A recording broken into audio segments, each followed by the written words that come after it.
So recalling the words we would say back in our sanctuary, let's open the pages of this Bible and set the words free, as God's Holy Spirit breathes life and wisdom from these ancient tales into this space and into our lives. And before I do this, let's see if we can.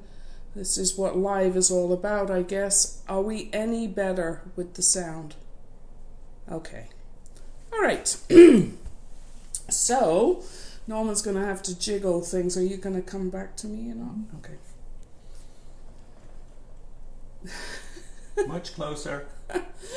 I'm just standing closer to the one mic that seems to be working. So today and next week we return to the Gospel of Matthew and to what I called the gnarly chapter, the 25th chapter, which is chock full of some pretty challenging parables.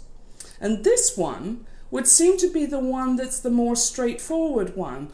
That is, if we told it as a children's tale, smoothing over all of the shocking bits and accentuating the positive.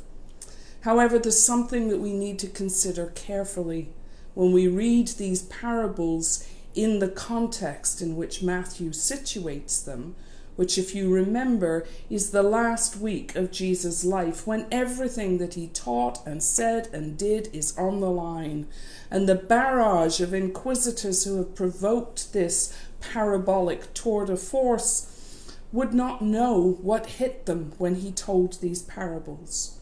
So, as I've said on more than one occasion in our midweek studies of Matthew, if our parables sit down and behave like a golden retriever, we've probably missed the point. Parables are provocative. They're supposed to leave us verblüfft, puzzling, head on one side, wondering just what hit us. So I'm going to invite you to do your very, very best with this. This one is the parable of the talents. As you listen, try not to assume that the rich landowner is a stand-in for God. Remember that to Jesus' audience, the lending of money was the unforgivable sin. And notice your reactions to what happens to the little guy at the end.